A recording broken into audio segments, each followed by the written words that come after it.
Okay. Welcome. What do you mean welcome? Hey, I'm doing this. I'm the captain now. Back off. All right. You take it. All right. We are so excited to be joined by Michael Lombardi once again. For those of you who don't know, I'm just going to do a quick bio. Michael is a former NFL coach and veteran football commentator who started his career as a scout for the great Bill Walsh and the San Francisco 49ers. From there, Michael became the Cleveland Browns director of player personnel, where Bill Belichick was head coach. He then spent a decade with the Raiders under the legendary Al Davis, took a trip to the Super Bowl. He then returned to Cleveland as a GM and then reunited with Mr. Bill Belichick in New England as an assistant, where he won 2 Super Bowls. Michael has worked with Fox, NFL Films, CBS, and The Ringer. He co-hosts 2 excellent podcasts, The GM Shuffle and The Lombardi Line, and is the author of the book Gridiron Genius. Michael, welcome back. Thank you, guys. It's good to be here. It's good to be back. Yes, thank you. All right, before we get into the show, I would describe myself as a hardcore, diehard casual fan, which I think describes a lot of what I mean by that is I love my team, watch every game, I know our offensive linemen. This is Jets. Get out of here. But I don't know schemes, right? I can't look at I'm not watching how you're watching, right? I watch through the lens of a fan. And I lay that groundwork to say that we're going to talk about a few things today. So let me just set the stage. We're talking about the running back situation. They are on the decline. Their contracts, they're not being valued like they were in the past. We're going to talk about your new book, and we're going to talk about some predictions for this upcoming season. Okay, with that said, in 2018, on draft night, when my New York Football Giants took Saquon Barkley, I tweeted, not sure how Barkley is going to run behind an awful line. Don't like this pick. Hope I'm wrong. And I think I was actually wrong in the sense that, trot off please, or tweet off. He did run behind a terrible line. Miraculously, in his first season, he had 2,000 all-purpose yards, carried a shitty team, but I'll turn the mic over to you in a sec. But the reason why I said that is because I was always of the belief, or not always, when I tweeted that, I was of the belief that great running backs don't make great teams. And as a matter of fact, it's almost the opposite. Why? It's not that running backs aren't important, but there's a cap, right? And there's rules. And so just relative to where these guys need to be to our cap, running behind an offensive line that is good, I thought was sort of interchangeable. And if you look, as evidence of this, if you look at, John, chart on, please. So we've got the conference championship running backs. And if you look at the list of these players, next chart, please. If you look at the list of these players, there's some decent players in here, of course, but like Ronald Jones is a name probably most people don't know. Raheem Mostert, even 2 years ago, Elijah Mitchell. This is the Niners and the Rams. Elijah Mitchell and Darrell Henderson. Are these guys even in the league anymore? And then in the AFC, it was all Mahomes. So we get the point. All right. With that said, what do you think about my read on the running back situation? And obviously, this is what the league thinks too now. So I'd love to hear your thoughts.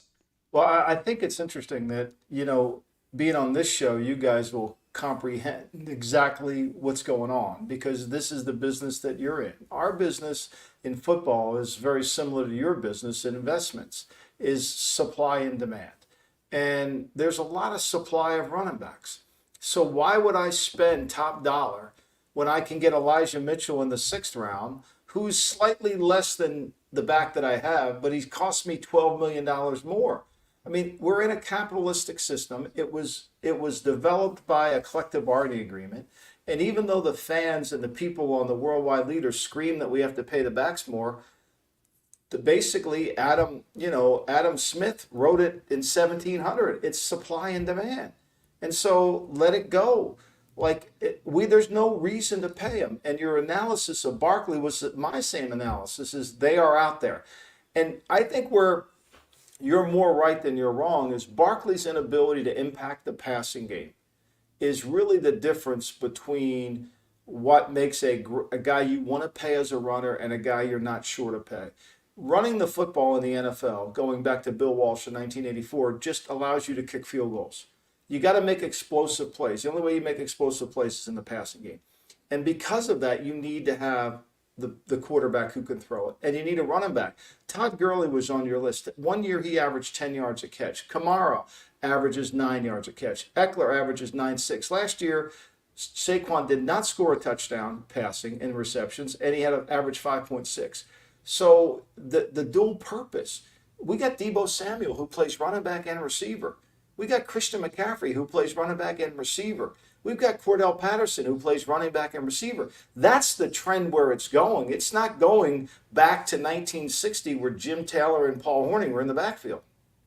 So do you think, though, that there's maybe some cyclicality to this where all of a sudden wide receivers are so much more highly prized than running backs, and the longer that goes on for, the more likely it is that at some point it could switch?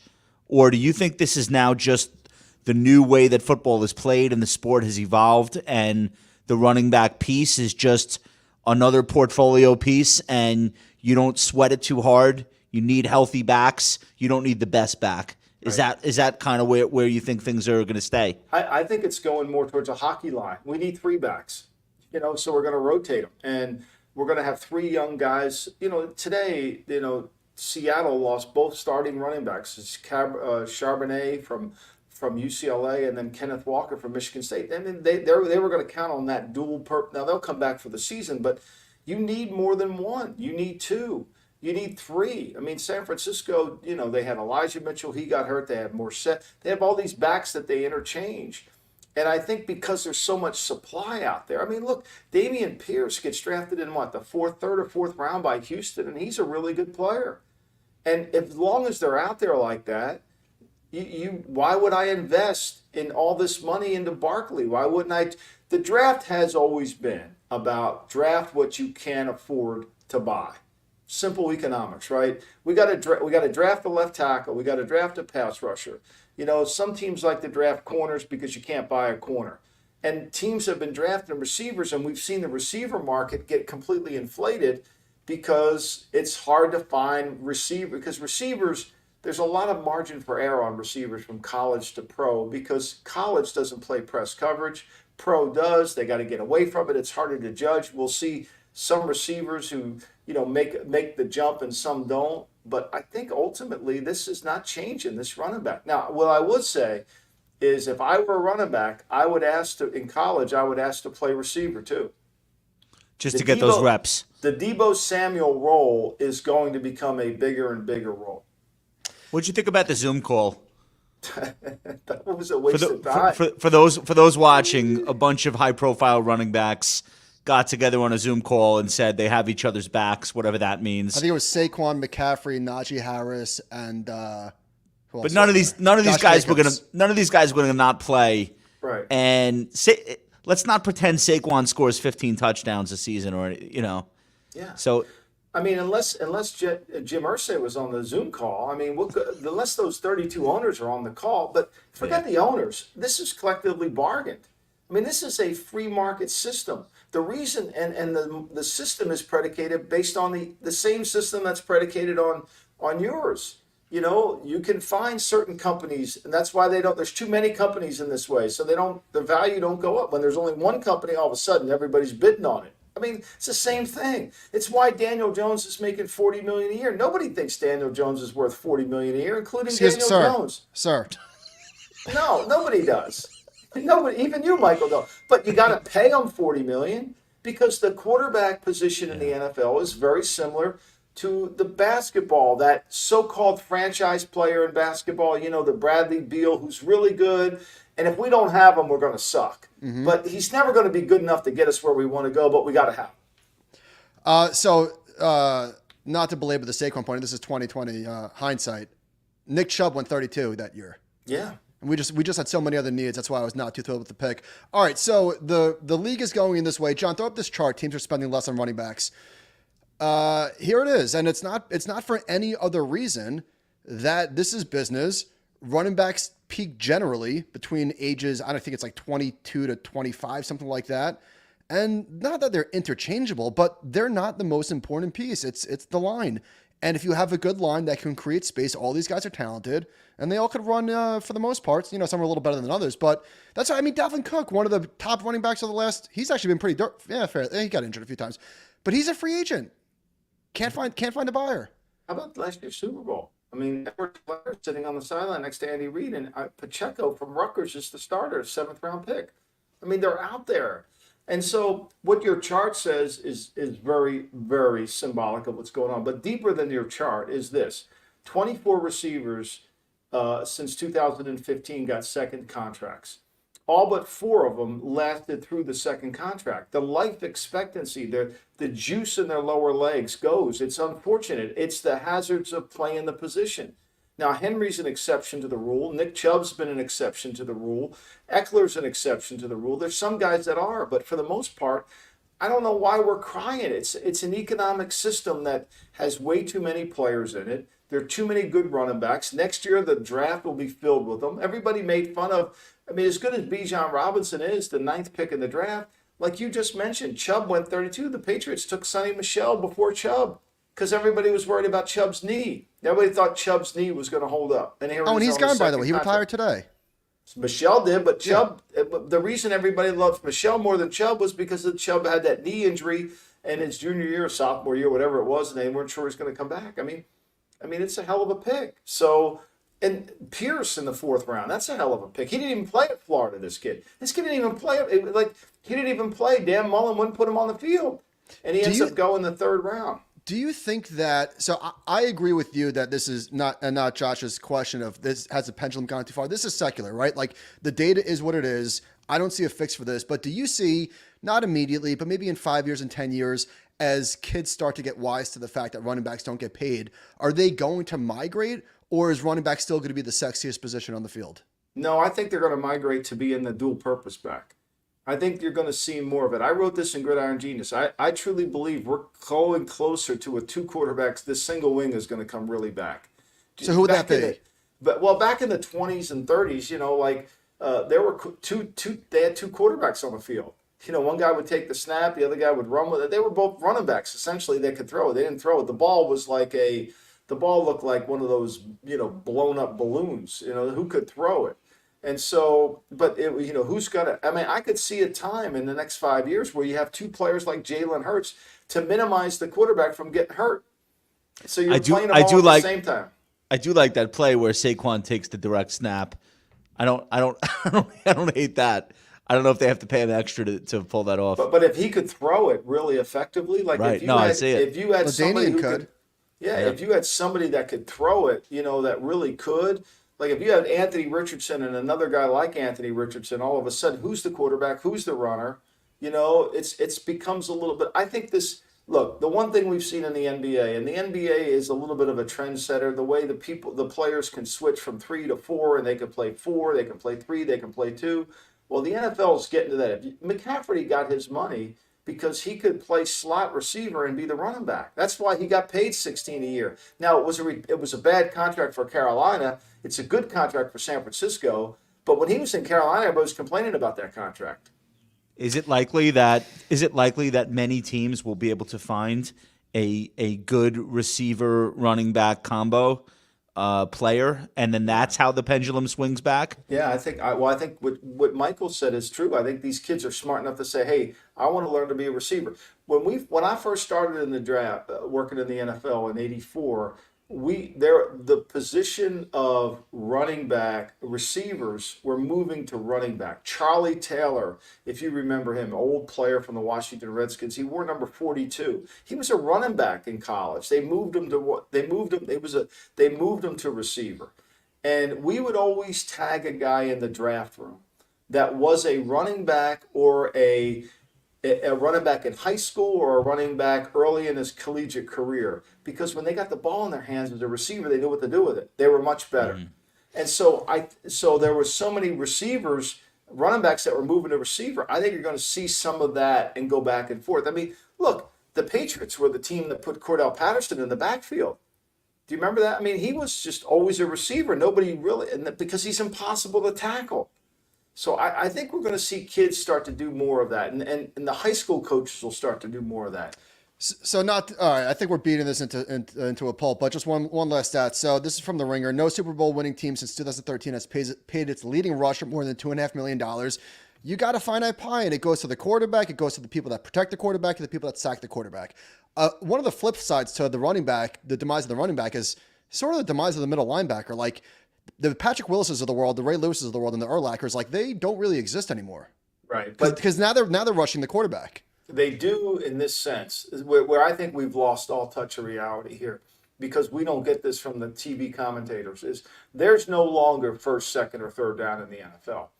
right? First down was run, second down was run pass, third down was pass. Okay, that doesn't exist anymore. Every down is pass. So a linebacker has to be able to play against certain groupings on the field. So if you're a linebacker who could only play against the run, you're a dinosaur. You're done. You can't play. Like the guy in the Steelers, Levon Kirkland. Right. Yeah, he would never play today. He would have a hard time unless they played him as the fifth rusher and just rushed him all the time. Like people said, when I finished Football Done Right, my new book, what do you do with Willie Lanier? What do you do with Dick Butkus? Well, they're physical enough that they could be the fifth rusher, coming in and really beating up the running backs. There's a place for those, but the value linebackers have today is when you can't personnel group them off the field. So if I'm in 11 personnel, one back and one tight end, I don't come off the field, I'm a good player. But if I can't play against that personnel group, I'm not a good player.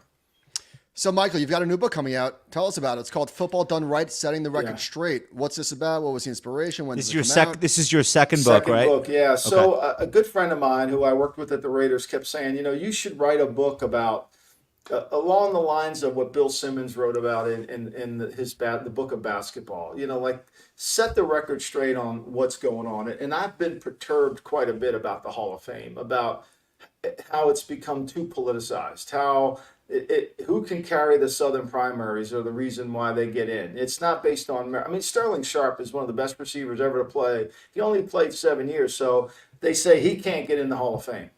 Well, Tony Baselli just played 7 years, and he's in the Hall of Fame. Terrell Davis played 6 years. He's in the Hall of Fame. Like, how do we have these double standards? Marty Schottenheimer's won 200 games as an NFL head coach. 200.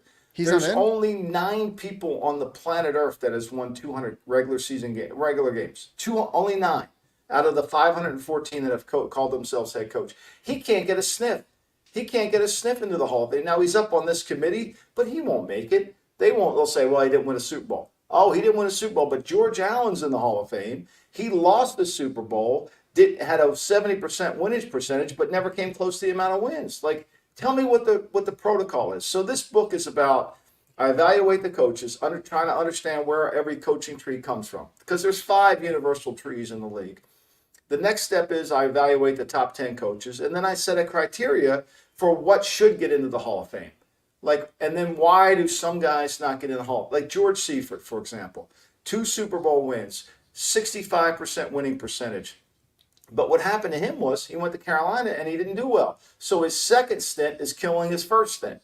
You follow me? So how important is how you end your career versus really the meat of your career? That's it's like what people remember. I wrote about that. It's like presidents. I mean, when they leave office, if they're popular, they were a great president. And then 50 years from now, we write about how bad they were as presidents, or if they were unpopular when they leave office, then we write about what a jerks they are. And then 50 years from now, we write, man, that guy did a lot of good things, right? It's always about the perception. And unfortunately for the Hall of Fame, it's all based on perception. Nobody's in the rooms arguing. They're arguing against one another with just, throwing numbers around. Well, when you say it's political, what do you mean exactly? What are some of the deciding factors that might be categorized as bullshit? Well, like you get so many writers that come in the room. They want guys from their team. They want guys from their town. They're fighting for their guy. We got to get my guy. We got to get another guy in here. We need this player in. Instead of looking at it on a blank slate, there's no objectivity to it at all. So if Sterling Sharp if the Packers had like a real true owner like other teams, would that be that would help him a lot? Yeah. And if he had some beat writer that was really pushing him, Clark Judge helped get Bobby Beathard in the Hall of Fame. There's no denying that. And Mike, Bobby Beathard won titles. Go ahead. I'm sorry, Josh. No, I was going to say, though, I've heard you argue, like looking at the NBA, guys like Doc Rivers seem to be coaching for a Hall of Fame spot. Yeah. And therefore, whatever they do in the playoffs looks alien relative to what they've done in the regular season where they're trying to rack up wins versus losses. Isn't that the opposite problem? Like, would it be worse to have a coach so focused on Hall of Fame or those types of accolades that it comes to the detriment of whatever the team is trying to accomplish? Yeah, and you sometimes you have owners like that. I mean, sometimes you kind of get the legacy. When I worked for Al at the end of his career, he was protecting his legacy. He was he was trying to reinvent his legacy again. that Hall of Fame thing gets in the way of a lot of decisions. It gets in the way of the purity of the decisions, and you don't think clearly. And so this book, so I take us through that, and then I talk about the impact of the draft and television. Really, television, the NFL was made by TV. We know that. It was perfect for television. It's perfect for sports betting. But I think three people don't get enough recognition, and it just shows you how bias sets in. The three people who really impacted the sport the most were Howard Cosell, Brent Musburger, and John Madden. And two of the three don't even have a Pete Rozelle award for the best broadcaster in the year. They don't even have it. I mean, Cosell doesn't, and Brent Musburger don't either. And Cosell made Monday Night Football. I mean, he made Monday Night Football. There were three networks. We all grew up with it. Right? There were three networks. And so CBS had Gunsmoke, they had Andy Griffith, they had I Love Lucy. They weren't interested. NBC had Rowan and Martin. They had other shows. They weren't. So ABC took it, and Roone Arledge was smart to put Cosell in the booth because he started a conversation that 50% of the switchboard hated him and 50% of the switchboard at ABC lit up. And it became must-watch television. I mean, so Monday night in America back in 1971 was bowling night. People wanted bowling was huge. People were going to bowling leagues. And all of a sudden now Monday Night Football became the end thing. That was huge. So in the book, it seems like you are able to right some wrongs and maybe set the record straight about some things that you hear people repeat just because other people have said them. Yeah. Let's talk a little bit about the present and future of football and what's in the book for the modern football fan, just in terms of how things go these days, maybe in ways that people aren't aware of. I think partly, I read this book Belonging by Owen Eastwood, and it talks, and Owen is I'm wearing the New Zealand All Blacks fern tonight in honor of them, but they have a great sense of belonging. That team, they're really part of their history, their culture. And I think with the book, what I want the book to do is try to set the record straight that what happened in the 40s, the 50s, and the 60s could happen today. Like, those players made this league, and we've got to honor those players.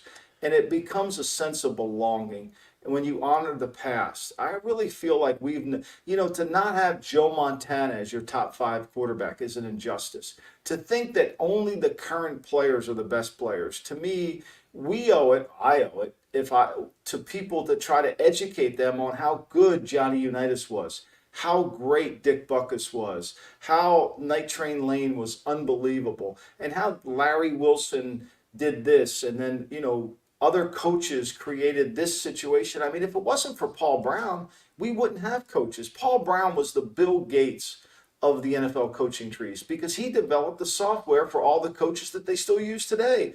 Not technically on the computer, but scouting, advanced scouting, all the things that we do. And if we don't honor that, and I think the NFL does a really bad job of this. Why isn't the Coach of the Year award the Paul Brown Award? Why isn't the Combine the Al Davis Combine?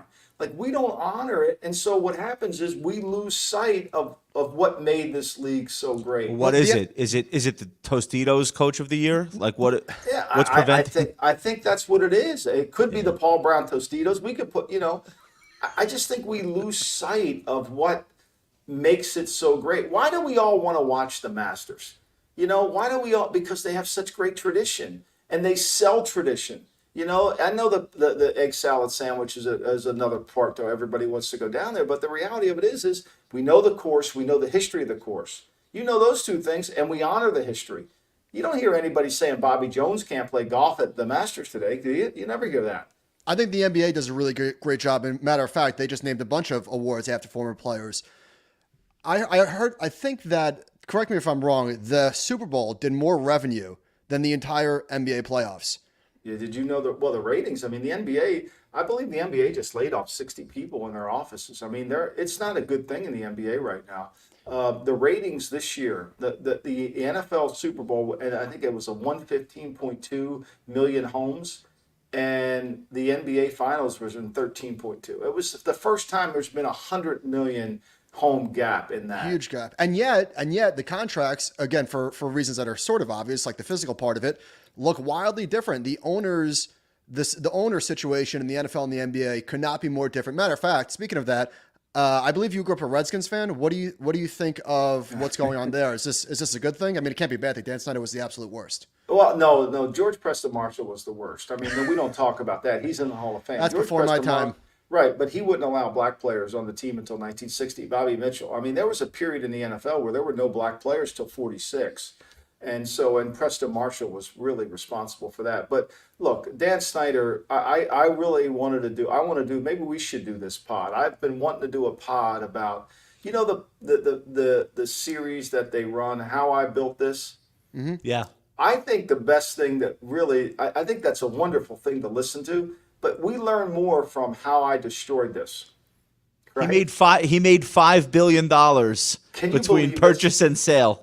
Can you believe this? When I read the number, I double checked it. I couldn't believe it. Right, and he did it all on a string and a prayer. I mean, literally. What is the message behind that?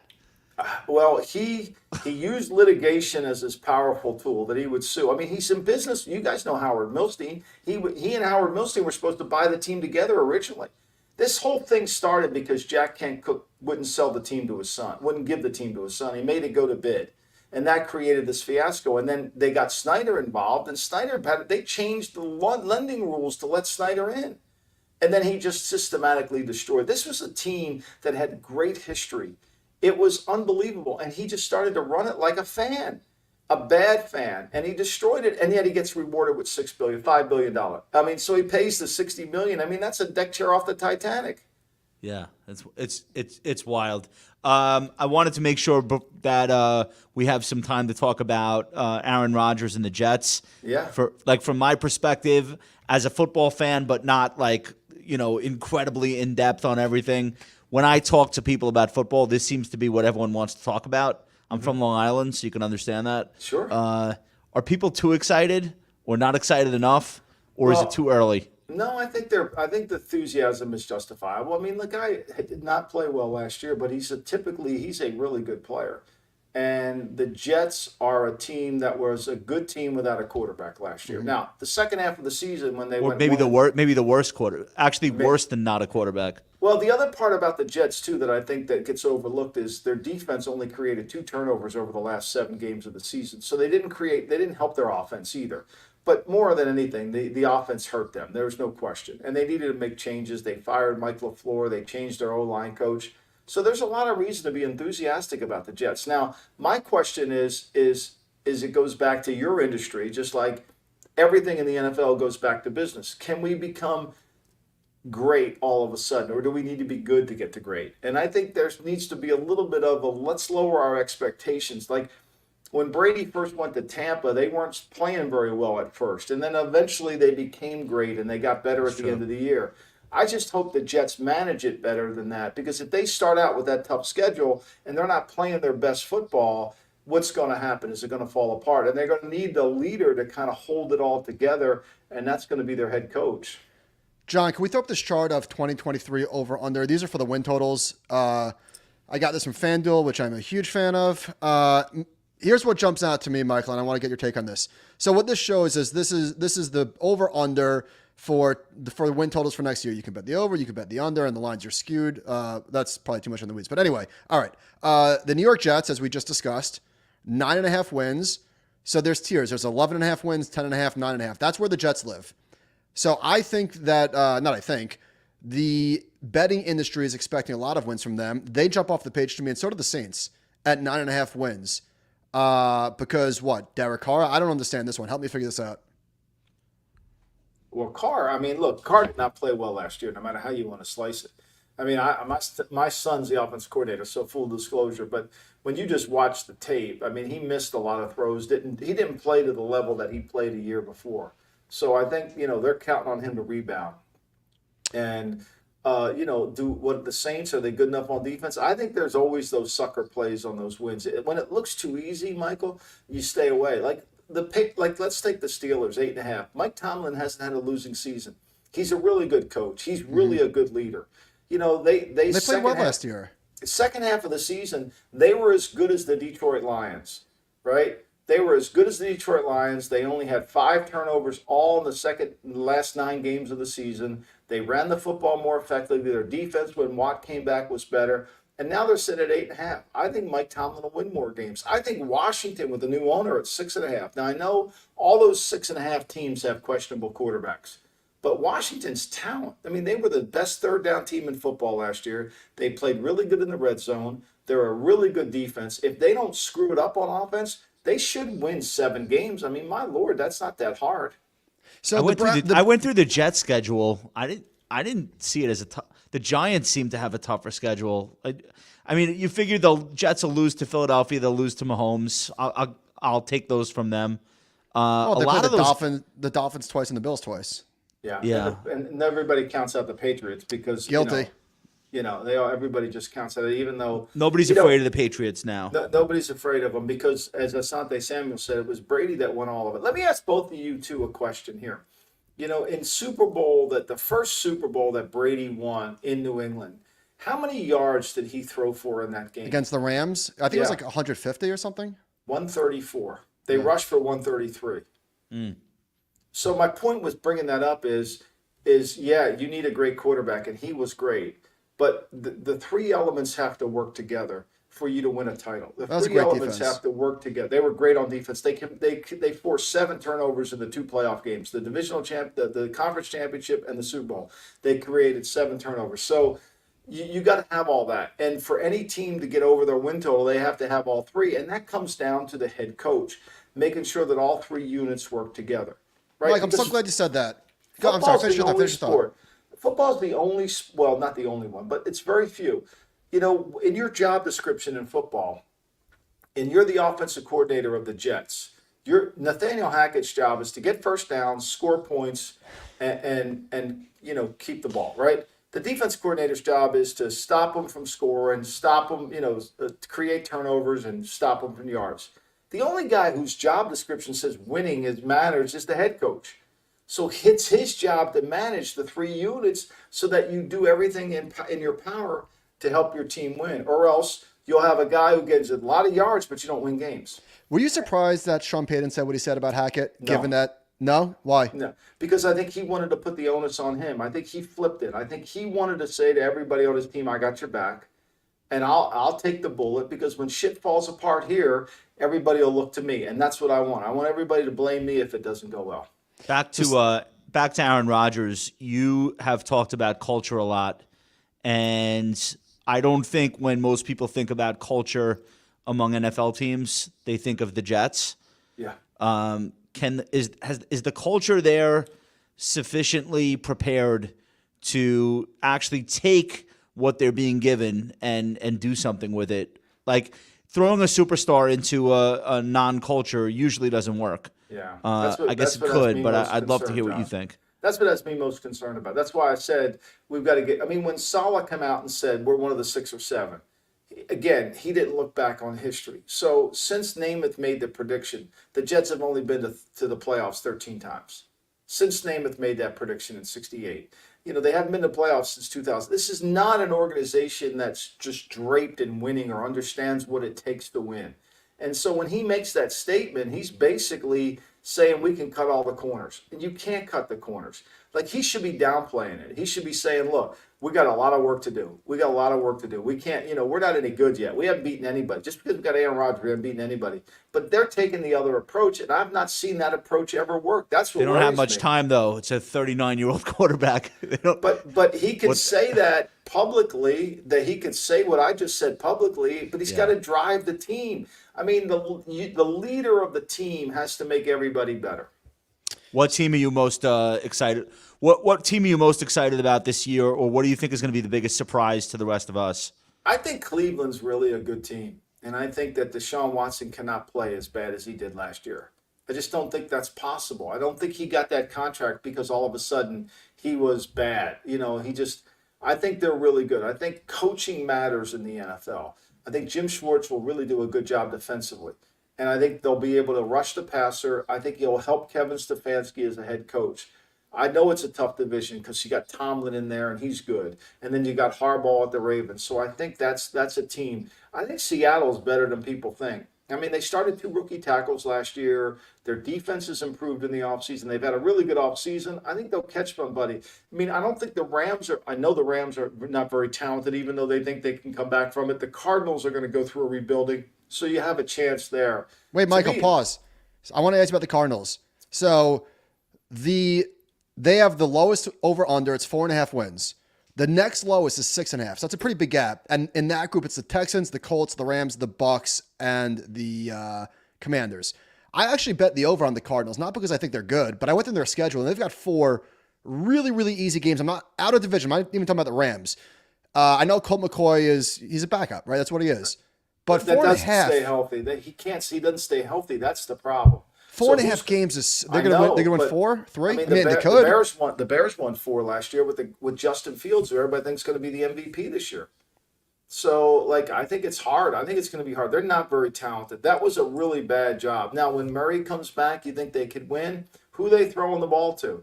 You know, how are they going to stop people? And then they're going to get behind.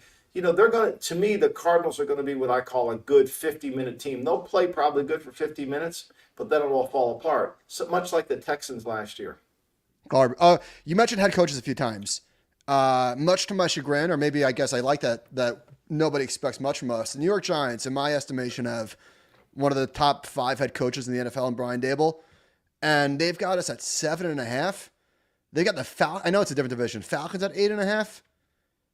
Yeah. Well, I think a lot of that is because, you know. Make us feel better. No, I don't know. Please tell me. I think the schedule's more challenging this year, right? Yeah. And look, let's be clear. You're a Giant fan, but if you watch that Eagle playoff game, you're down 28-0 before you can even move. I mean, we were outmatched. We were lucky to be that's there. That's right. You're completely outmatched, and that's the point. Is you're outmatched. Have you closed the gap? And I don't know if they've not closed between us that. and them. Well, but San Francisco, have you closed the gap on them? Have you closed the, I mean, I think the NFC is a little bit of a disparity because there's 2 really good teams, 3, count the Cowboys. You didn't really come close. The Cowboy game, when Cooper Rush played the quarterback, that was a 6-6 game with 3 minutes to go in the third quarter, and all of a sudden, you go up 13-6 on the big run by Barkley, but then they come down the field. Detroit didn't make the playoffs. Detroit beat them last year. They killed us, yeah. Yeah, they were. I mean, I think a lot of it is the Giants were fortunate with the schedule. I think Brian has to have his best coach. Last year, he did a great job of managing the game, keeping himself in the game to the fourth quarter, and finding a way to win it.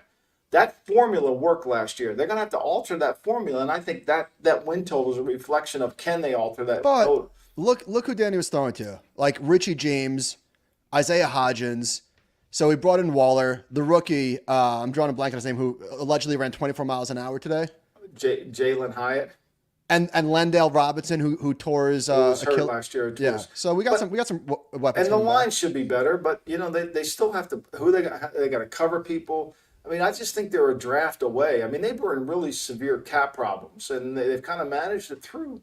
We'll see. I mean, I think Dexter Lawrence is outstanding. Monster. He's a really good player, but they got to get better at linebacker. Can they? We'll see. Hey, Mike, let's tell everyone a little bit about your podcast where they could hear from you more often, and then we'll let you go enjoy your night. So I love your show. I love your what's your host name? Your co-host. Femi Abebefe. Femi is great. Yeah, he's great. He hasn't watched all the Sopranos yet, but I'm giving him shit for that. But I mean, he's good. You guys have a good and he lets spiel. He lets me rub on him a little bit too. He's such a fan. He's a Cowboy fan. He can't help himself. Yeah. And he loves everybody. You can't love everybody in this league. You got to kind of have to make a stand. But he's tremendous. And GM Shuffle, we just did a show Monday, Thursday, all through the season. And then I do the Lombardi line, which is on VSiN, which is owned by DraftKings. We do that on the DraftKings network and then on VSiN on YouTube, or you can listen to it as we're on a zillion terrestrial radio stations throughout the country. How excited do you get right now? Like as the season is coming up, are you super stoked? Yeah, I'm really excited. I mean, I love the fact of I love the building the team and then seeing what you built, does it work? And then evaluating. I think we get so caught. It's no different than any other business. You want to build something and then you want to see what it goes and how it progresses and the development of it. And then partly, which to me, the strategy of it all is, what do you need to do to fix your team? Like, what do you need to do to correct the mistakes? Or what 5 or 6 moves do you need to make to fix it? And those things kind of go overlooked because we're not filming a Hollywood movie here. I mean, it's not going to go perfectly. You know, it's going to be rough. That's the Jets thing. You're going to get some rocky roads. How do you handle it? And then Well, the thing of under. leadership. The leadership thing to me is so compelling because if you have a great leader and a great coach, which all one and the same, like Mike Vrabel at Tennessee, you'll find ways to win games. Absolutely. Well, Michael, we love following the season from the perspective of a GM. Yeah. It's a really cool idea that you had for the show. We'll be listening. I hope all of our fans add it to their rotation. Let's throw the book up one more time, guys. This is Football Done Right by Michael Lombardi. When will this be out? Is it out now? 5th. No, it'll be out September 5th. Yep. Okay, so that Thank you, perfect guys. timing. Yeah, man. Congrats on the book. Michael, Thank you. thank you so much for your time. Hey, Anytime. guys, make sure you like, subscribe, leave comments, do all the things. We have been spending our night tonight with Michael Lombardi. Make sure to check out his book, his podcast. We will see you all later this week. Thanks, Michael. Thanks, guys.